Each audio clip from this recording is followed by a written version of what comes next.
هذه قرية التفاحية، وهي قرية كردية في منطقة جسر الشغور، وتتبع لناحية بدامة، وتبعد عنها حوالي 7 كيلومتر في محافظة إدلب، وهي قريبة جدا من لواء اسكندرون.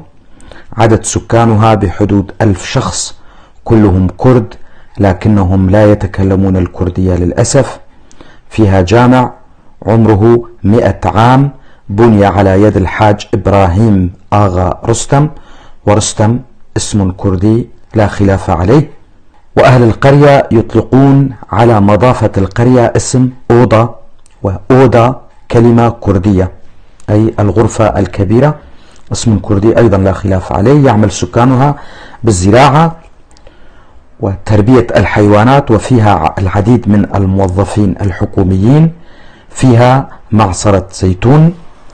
وعائلات التفاحية هي عائلة عبدو وزبيدة وصالحة ورستم وخريخيش وبرو كوسة إبراهيم. هذه المعلومات وصلتني من أحد أبناء المنطقة وأنا ألقيها بصوتي.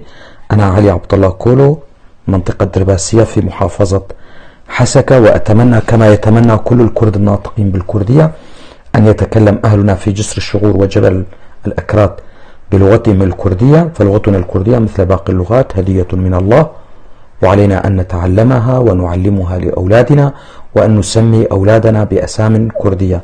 دمتم أهلنا في قرية التفاحية.